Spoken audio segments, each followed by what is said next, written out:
And he knelt down and he prayed. And he turned to the body and he said, Tabitha, arise. And she opened her eyes, and when she saw Peter, she sat up. And when he gave her hand, she lifted her up. And then when she had called the saints and widows, he presented her alive. And it became known throughout all of Joppa. Many believed on the Lord. You see a pattern there? I think they probably expected something out of Peter, but I don't know if they expected this. The widows were there showing what? Now see, this is the interesting part. Luke specifically says the type of people that are with her. Widows. They were getting comfort from her. And now they're there to comfort each other. And you remember the works that she's doing. We described the charitable and good works was pure and undefiled religion. What is it?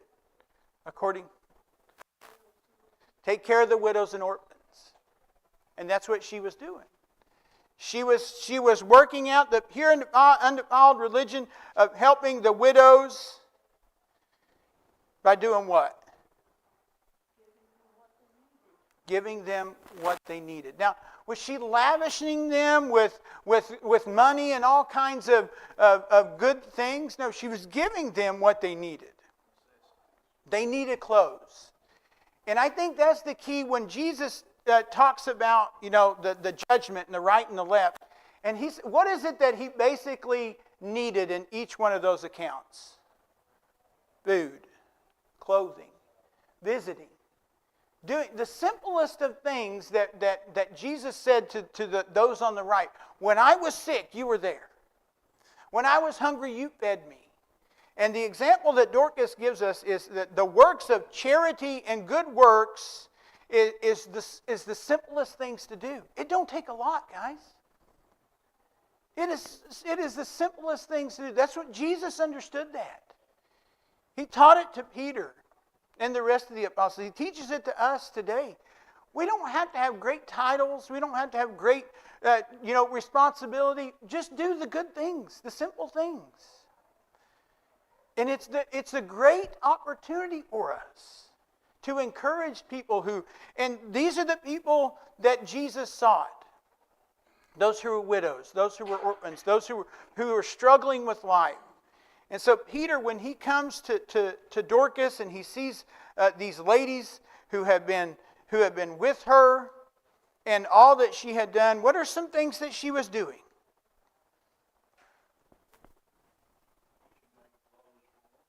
She had the widows stood by him weeping, showing the tunics and garments, clothing, just simple clothing that she had made while she was with them.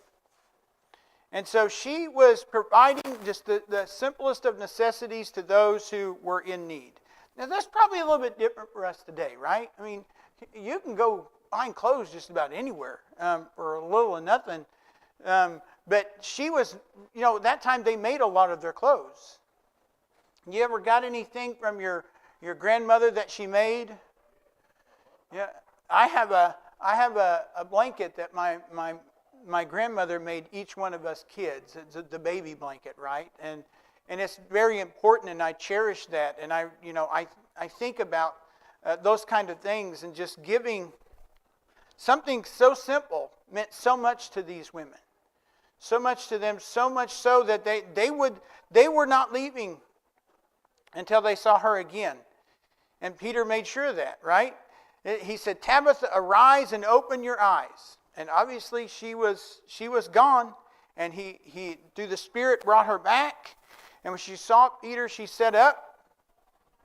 And he gave her his hand and lifted her up. And when he had called the saints and widows, here's this word saint again, the second time we see that. What is saint reference to? To Christians, right? All Christians are saints. There's no in particular saint. We're all saints. And it's twice we see this in reference to Christianity. And it's very important for us to understand that this is not a title given to someone who is high in Christianity. It is a title to all Christians. We are saints. What does the word saint mean? Saved is another word. It sounds a lot like it. Sanctified, right? That's that word. That's the same word in the Greek. The sanctified, set apart, right? Those who are no part of the world, they are set apart from it. Now, when I think about that idea with the widows, right, and with those who were with them, they were the set apart. Dorcas may have very well been keeping and worshiping with them in her home. They may have been living with her. Now, I don't want to get too far into speculation, but there's a very good indication here that she was keeping them in her home and taking care of them. And so that would be a great loss, right? And so Peter, he does what he comes to do.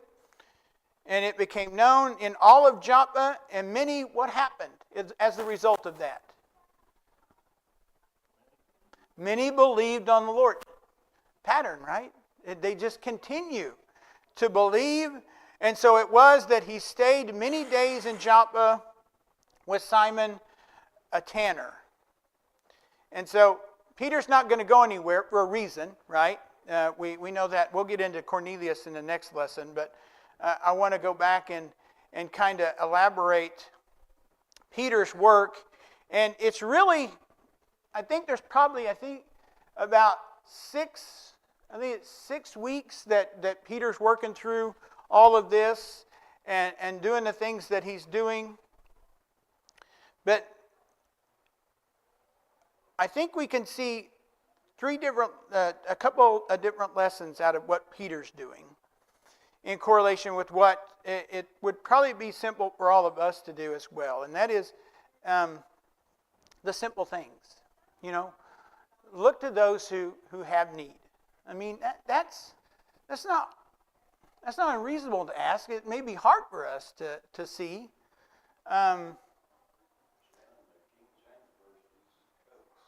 Coats, yeah. Mm-hmm. Absolutely. You needed warmth. You needed, and was that the first bill? Oh, it's like they're letting that out real quick. And so, that was very important. The necessities, and the second is that, we can seek to fulfill people's needs through basic necessities. And I think we try to do that. I think we usually, we do it with the coats and the food in the pantry, but individually as a person like Dorcas, we can individually do that on our own, right? We can be charitable. We can be kind and do good works in the same context, and be able to seek those, see them. Don't look past them, but see them. And I think that's kind of the hard thing to do sometimes, for me especially.